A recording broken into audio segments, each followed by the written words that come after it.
Are you doing too many Chaturangas? I saw a video of another yogi talking about this subject, and I wanted to record this video to reiterate it and add a little bit more information to help you understand better.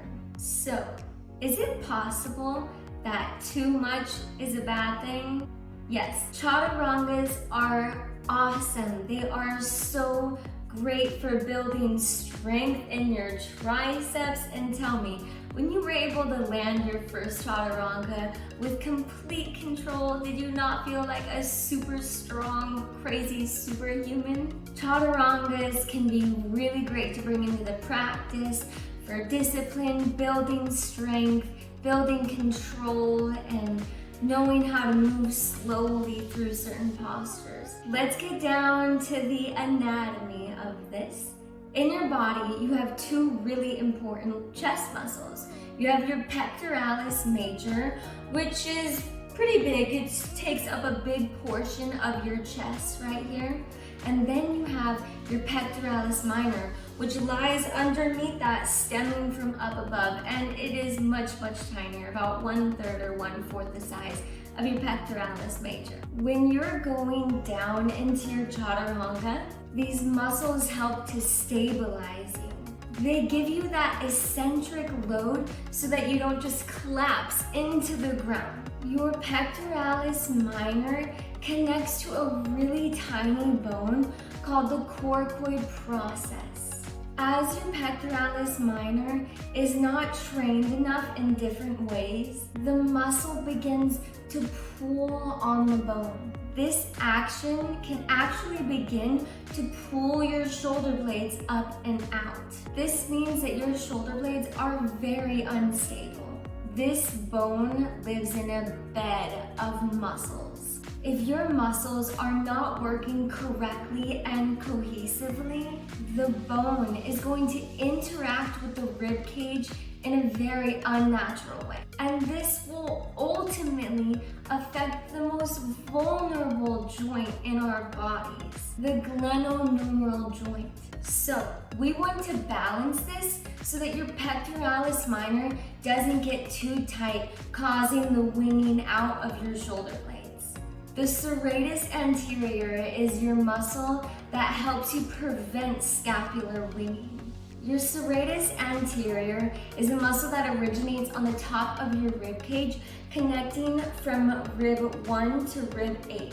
Weakness in your serratus anterior can show up as a downward rotation in your scapula and an overuse of your pectoralis major and your pectoralis minor, which is from too many Chaturangas.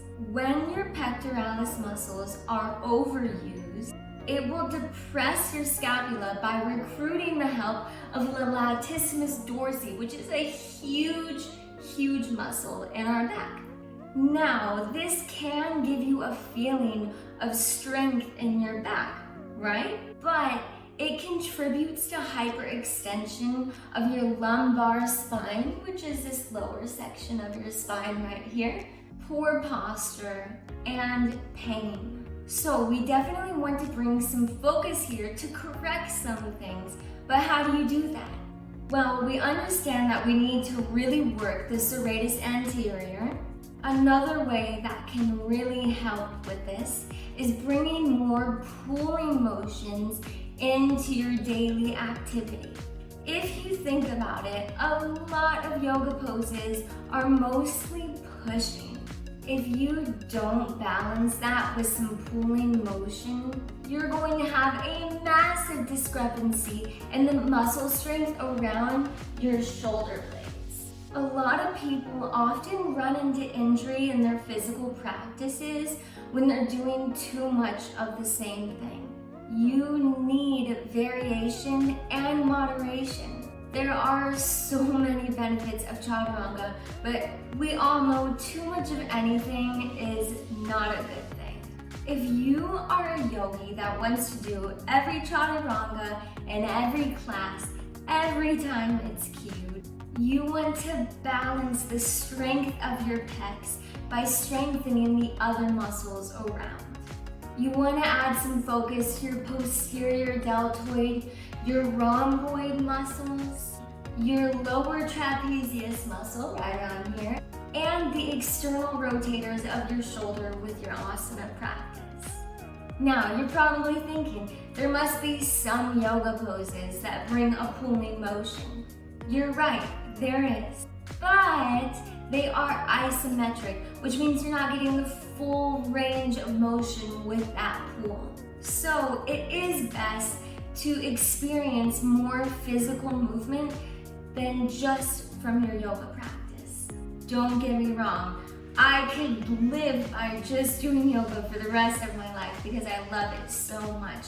But for a healthy balance in your body, it's really healthy to take up multiple different types of physical activity.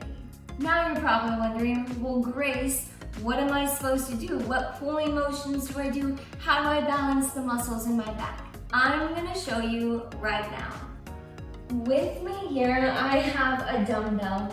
If you do not have any weights in your home or you don't have access to a gym, you can use a can of food, a full water bottle, a jug of water, anything you can think of that is enough to add some tension. The first exercise I'm going to teach you is a bent over row. You're going to come to standing with your feet about hip width distance apart, and there is a lot of ways to do a row, but this is just one of them. Lift your chest up and your shoulders back and squeeze your tummy tight. From here, send your torso forward, reach your arm down. Take a deep breath in and exhale, pull your elbow up to your rib cage.